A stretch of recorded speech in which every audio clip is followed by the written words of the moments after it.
Hello lovers, welcome back to Lucy Superfox Show. My name is Lucy Superfox. In this episode, I want to dive into why your labels and your diagnosis are not a limitation, and in fact they are an invitation to get to know yourself deeper. So without further ado, let's dive in. Now, I have no doubt that you are a highly sensitive and neurodivergent woman, and the truth is you might already have some diagnosis or some labels that help you understand your experience of life, whether that's RSD, OCD, ADHD, autism spectrum disorder, whether it might be for you IBS, chronic fatigue syndrome, fibromyalgia. But any of these labels are a collection of experiences, and they help validate you. They help make your experience of life that has felt uncomfortable or confusing or dysregulating, they make it make sense. But here's the thing, with those labels and diagnosis sometimes comes a long list of things that we find hard or difficult, or that we start to identify with, that hold us back from actually becoming the version of us that we want to be. But here's the way I see it. Those labels do not have to be a limiting factor. They can be an invitation to understanding yourself at a deeper level. But more than anything, they can be an invitation to looking at what is the root cause of why your body is experiencing these things in the first place. Now, the truth is, my personal belief, and I hold this personal belief from years of coaching women, a ton of study, a ton of qualification, but also my own personal life experience, that when we say words and we hear words like disorder, dysphoria, or dysfunction, what that's actually describing is not a disease, is not something that can't be undone, is not something that can't be reversed, is not something that can't be shifted up. The word syndrome is another word to describe a collection of symptoms. So when we find ourselves identifying with things like IBS, CFS, fibromyalgia, RSD, OCD, things that are disorders, dysfunction, and dysphoria, what that's actually telling us is that there is a body and a nervous system that is living in disorder. It's living in dysregulation. But that doesn't have to be permanent. And this is why this can be an incredible invitation into getting into the root of why you feel the way you do. Labels are an incredible first step. They allow us to feel seen and heard, and that's a massive step in the healing space. But beyond feeling seen and heard, you're going to feel limited, trapped, restricted by those diagnoses if you don't see them as an invitation to go deeper, an invitation to look at what the root causes of your IBS, the root causes of your chronic fatigue, the root causes of your sensitivity to rejection and other people's thinking, or your experience of having that obsessive compulsive thinking. None of those are how we're born. We're not born that way, which means they become a result of conditioning and nervous system patterning. So that gives you the opportunity to do the deep work, to get into the root cause of why the nervous system is responding the way it is, and actually do the work to change it. Now, some of you are going to be sat on the other side of this, mega skeptical, quite cynical, quite negative, and I get it. My diagnoses at varying stages in my life made my life experience made sense. They made me not feel like I was crazy or wrong or broken. But what they also gave me was the clarity to say, okay, now I know this about myself. How can I shift, change, and rearrange it? How can I get into the body, the mind, the programming, so this doesn't have to be the rest of my life? I always describe a diagnosis like a job. If you'd been a teacher for 20 years, but at 40 you decided you wanted to retrain as a singer, I can absolutely guarantee that you wouldn't turn around and tell your friend they're crazy and they're silly and they shouldn't do it and it's not worth it and they're only designed to be a teacher. Or if someone's been unhappily married for 20 years, you wouldn't tell them to stay and just stick it out for the next 40 years. So why is it any different with labels like syndrome, disorders, and dysphoria that really are a collection of experiences? Here's the thing, every single time something happens inside the body that's negative, adverse, and yes, we could include the big T word trauma in this, the nervous system adapts. It shifts the way it patterns and programs and responds so that we can actually see those things coming. And over time, if the nervous system goes through so many adverse experiences, what will happen is it will start to withdraw, it will shut down, it will hold itself back. And that's where some of these diagnoses show up, in a body that has adapted to shrink itself, in a nervous system where the cells have been so overly sensitized that they simply don't have that sensitivity any longer. This is why women end up disconnected, disassociated, and shut down, but mostly disconnected from their bodies. And my strong belief is that a number of these diagnoses is the fear or inability to feel how we really feel. We have pushed down our feelings because we didn't have the capacity to feel them. We couldn't experience them at their fullest level because we didn't know how, because we were highly sensitive, because we were neurodivergent. And as a result, those emotions have pushed down and they have shown up somewhere else. Those emotions have been extra energy stored inside the nervous system that's created either chronic patterns of fight and flight or an overwhelm, constant overwhelm to the system that's ended up in freeze and shutdown. And we end up with a list of diagnoses, a ton of patterns, and a physical experience that makes no fucking sense. We do all the right things. We follow the food plan. We put ourselves out there in business and we don't get the results. And the truth is that's because your body, if we're getting manifesty here, is a vibrational magnet. But if it's constantly in a reactive state, it's going to be getting inconsistent results.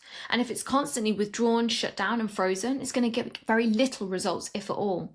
And I see this so much with women who have weight loss resistance, is a body that does not feel safe, that's clinging on. And in fact, what most people don't realize is that one of the absolute founding principles in trauma healing, in trauma therapy, was actually based on a study of obesity, where the people who were taking part in the study regained all the weight because they did not feel safe to be fully seen. And so when you can really grasp and understand why sometimes when it is not safe to feel how you really feel, the body will present them in other ways. When it's not safe or your body doesn't have capacity to experience life in its fullest way, you will shrink yourself, you will withdraw. This is where we end up with that energy in all the wrong places, where we end up with that dysphoria, that dysregulation, that disorder in systems inside the body.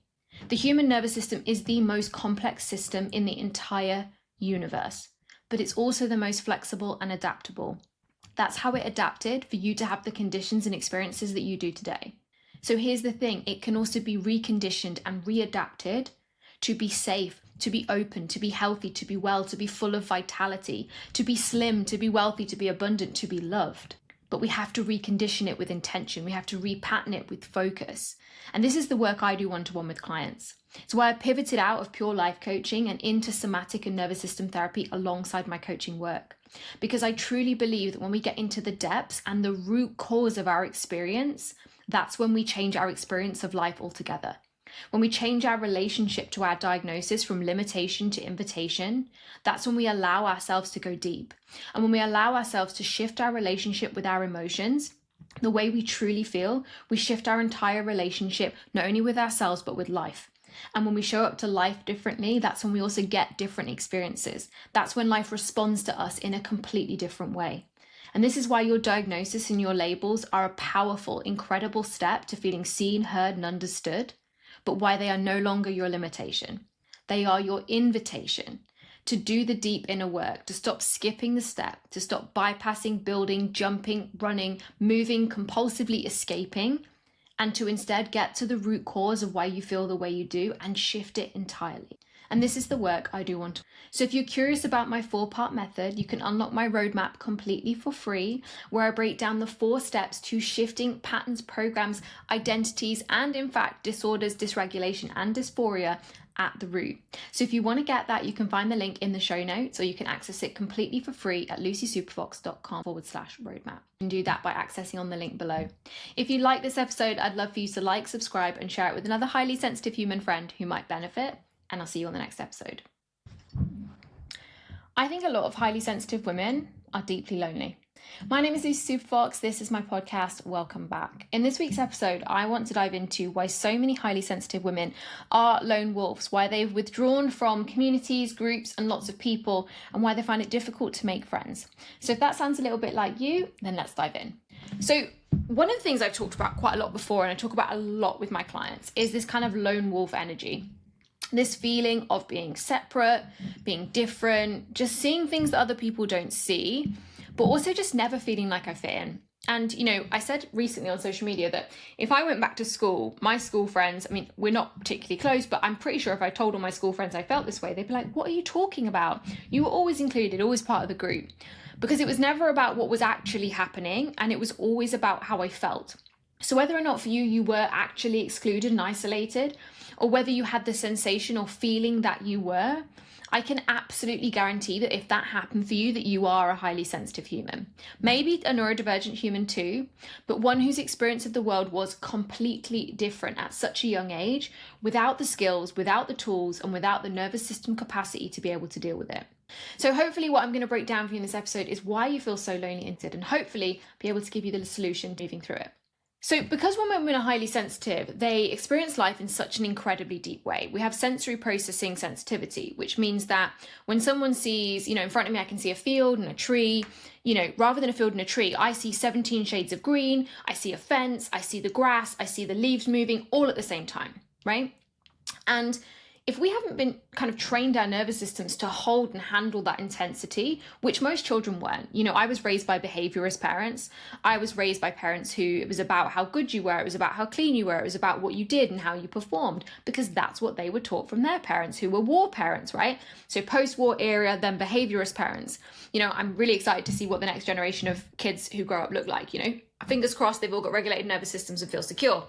But the truth is, I wasn't raised that way. I was raised by behaviorist parents. And so my sense of self and my sense of worth was definitely attached to my results. It was definitely attached to how I looked. It was attached to my success. It was attached to how well I did. It was attached to how other people saw me. So it didn't therefore really matter what I saw and what I felt, because I had been taught that my sense of safety and worth and knowingness was based on what was reflected back to me. And so when that happens, we can internalize this feeling of being wrong, of being broken, of like not being right, of being like our sense of the world must be distorted.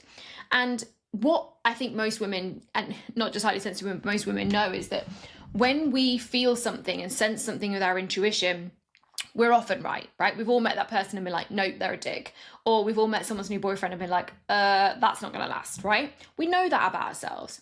But when you have that sense of knowing as a young person, without the skills, without the tools, without the resources to know what to do with it, and what's reflected back to you is that you're wrong, or that's incorrect, or that you need to follow behaviors, or you need to do this in school, even if your intuition or your sense of self is telling you you're not safe, it's not right for you, it's not what you want to do, you're taught to bypass how you really feel. You're taught to bypass that sense of who you really are. And when that happens, women then walk through life feeling wrong, feeling separate, feeling disconnected. Now, because of sensory processing sensitivity, we also internalize things in a massive way. Someone saying, because kids speak their fucking mind, right? Which I think is awesome. But when someone says, I don't like your shoes, we make that mean, oh my God, they don't like me. Or, I found what you said really interesting as an adult. That means, oh my God, they're criticizing me. And so this is why a lot of highly sensitive women end up with labels like RSD, rejection sensitivity dysphoria, why they end up internalizing a lot of their outward experiences because of that feeling of like, it must be me. But what I can tell you is it's not just you. Yes, your high sensitivity. Yes, your neurodivergency. Yes, any other accessibility challenges or your experiences or disorders, dysfunctions, dysphorias of the world will 100% change your internalization of things that happen. But actually a lot more women than you think feel this way. And I think what most of us, love from the kind of the mean girl era is that we all realize that how being mean was just not a supportive tool. And yet it continues every single day. Women troll each other on the internet every single day. So what can happen is, because highly sensitive women are, want kindness, want to be generous, they often become those kind, generous, good-hearted people. They put things out, but they feel rejection, they feel the need for validation, they feel it so intensely and so deeply that highly sensitive women often withdraw themselves. They keep themselves protected. They hold themselves back from social situations, connecting with new people, making new friends, and often completely unconsciously. And as a result, it's then very easy to look at life and say, people don't like me, I just don't fit in, I'm just separate and different, I don't fit in these rooms, because that has, one, been your life experience, but two, because of the way you feel when you put yourself in new environments doesn't feel safe. And so this is the work I really do with clients, right? Where we work at the root cause. So we work at not the level of the idea or the thought, we work at the level of the energy or that sensation of lack of safety. We make it safe to be rejected, safe to not be validated, safe to not be approved of. So that, one, we can stand in our sense of self and our sense of power and our sense of autonomy and our sense of knowing. But more than anything, so we can actually feel safe enough to build connections with other people. One of the things I've talked a lot about on this podcast recently is attachment theory, and really the concept that we have attachment styles that ultimately means the way we build relationships with other people and what they mean about us. And a lot of highly sensitive and neurodivergent women will be anxious, insecure, or they'll be anxious avoidant. And that's because they have been taught that other people's opinions, other people's validation, other people's love, or even our attachment styles show up with food, with money, with business, that the outside thing means more about us than what we think about us. That our sense of self-worth, self-love, self-trust is reflected back to us. And if it's not reflected back to us, then we've done something wrong. It must be us. And so what then happens is we get this experience of we put ourselves out there, we get rejected or things don't work, and then we shrink. We put ourselves out there, someone doesn't like us, something doesn't work out, we get rejected, and then we shrink. And women end up by midlife shrinking, small, withdrawn, holding themselves back, and wondering where it all went fucking wrong.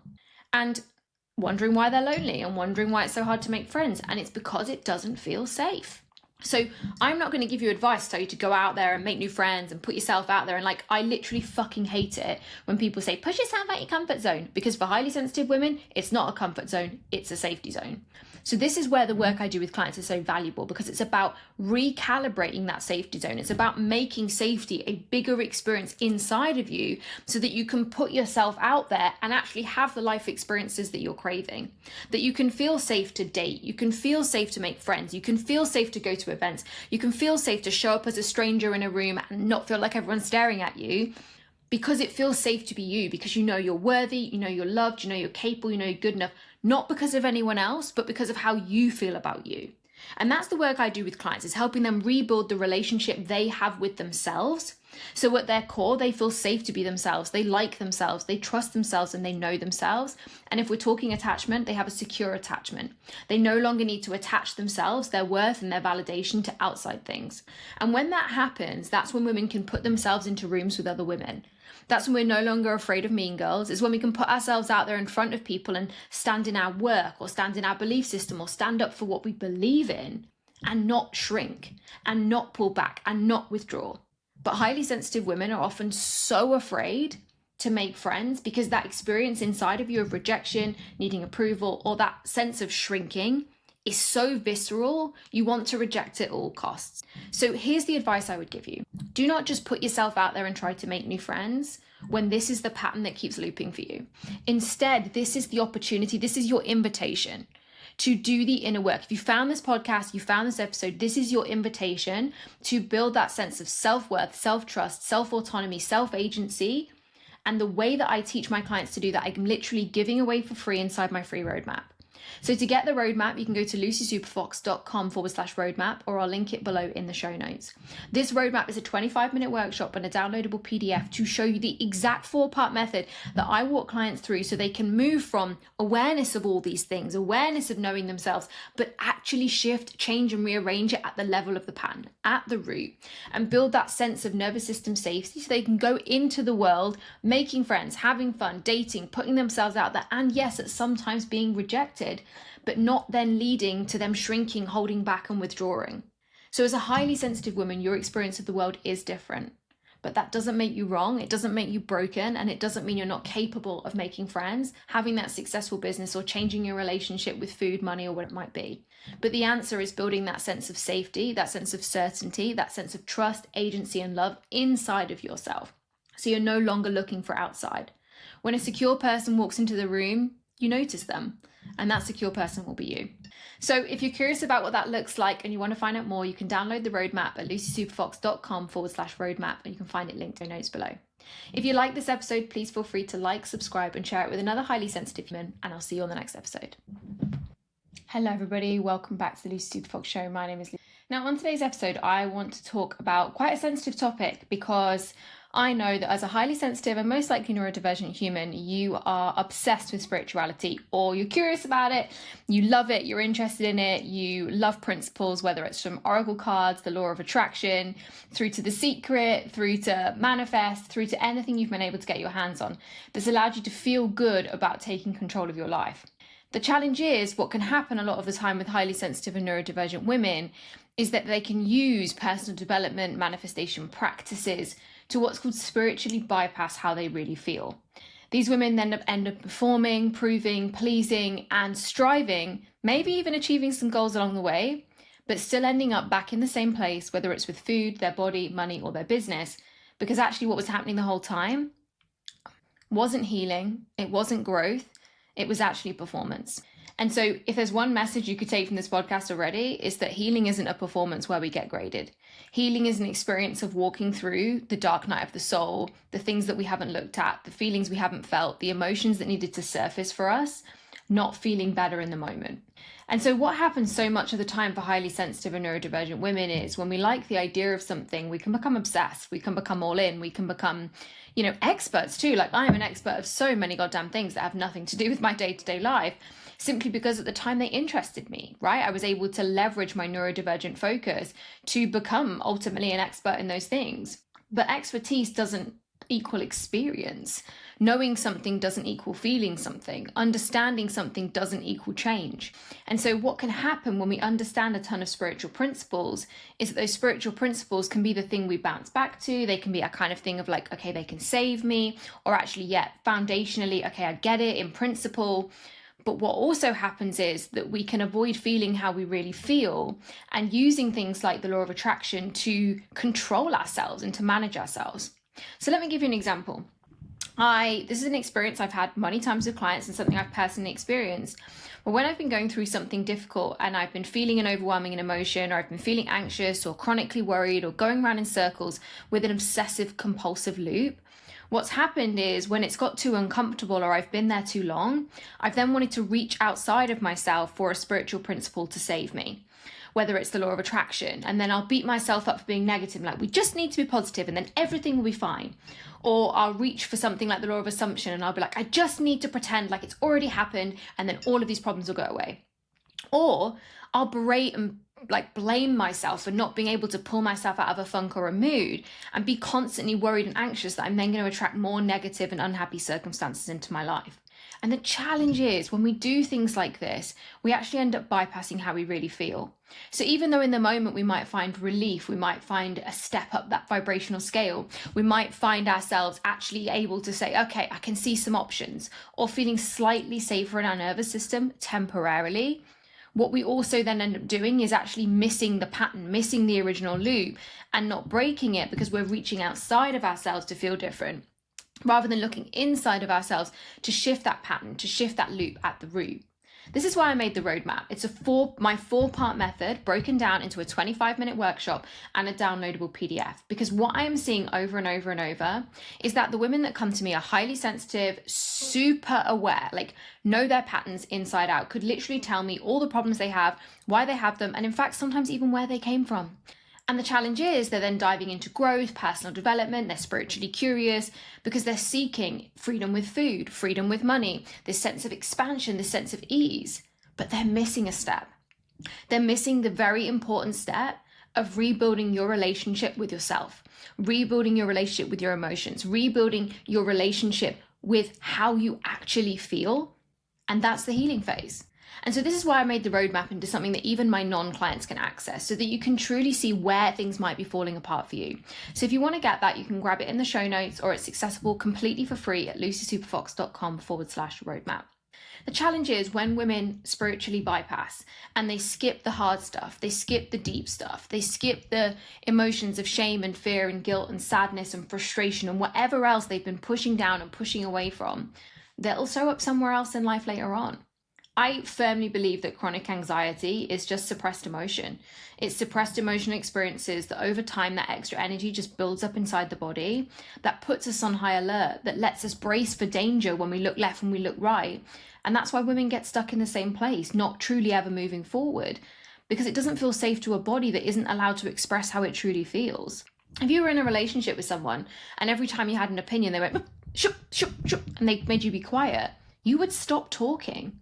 And if every single time your body wants to tell you something about how you feel or how something's triggered you or an emotional response, and every single time you push it down with a spiritual principle like, no, we just need to be positive, or with food, or with reaching for a new goal, or with distraction, at some point those emotions are going to rear their head.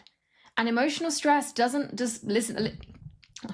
And emotional stress isn't just a list of things that do or don't happen to you. Emotional stress is something as simple as an open mental or emotional loop that we haven't fully experienced and that we haven't been able to close because we haven't dealt with it at the root. We haven't processed it at the root. We haven't actually sat with the depths of the emotion at the pattern and allowed it to be safe to feel those things.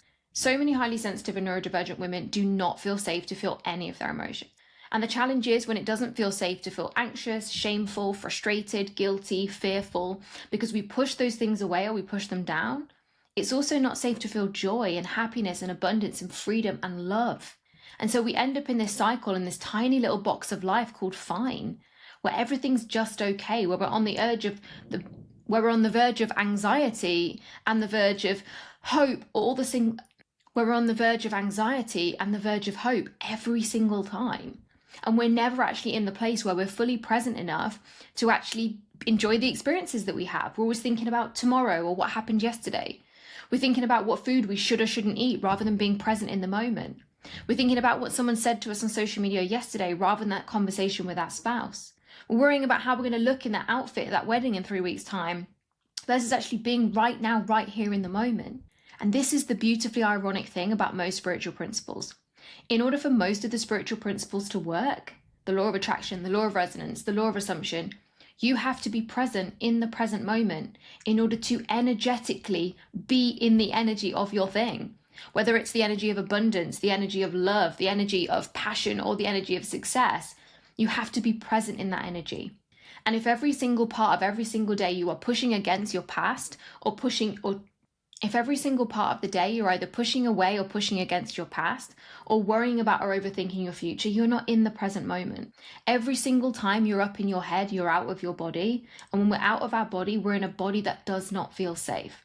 So when we're disconnected, disassociated, and away from actually feeling how we really feel, our manifestation power is blocked anyway.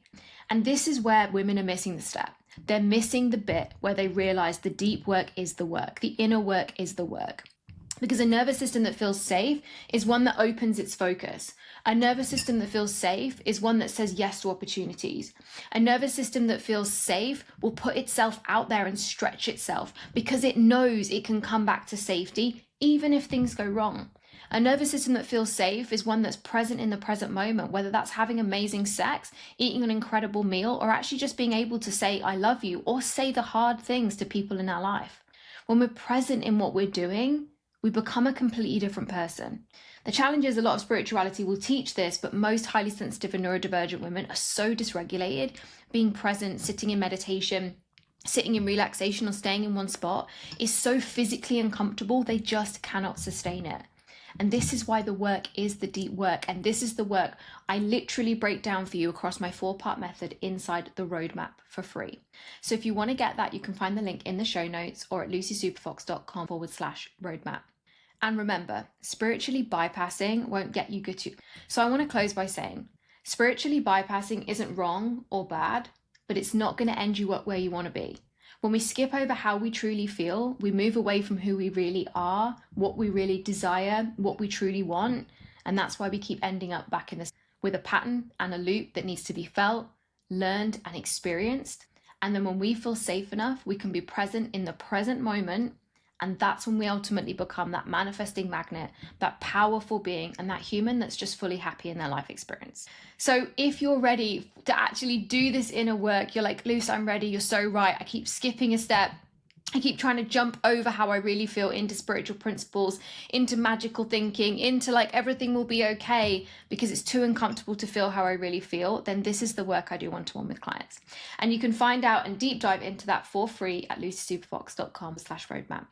I hope you found this episode helpful, and if you feel like, I hope you found this episode super helpful, please feel free and love, oh my God, Lucy. I hope you love this episode as much as I love sharing it with you, and don't forget to like, subscribe, and share it with any other highly sensitive humans you might feel from benefit. And I'll see you on the next episode.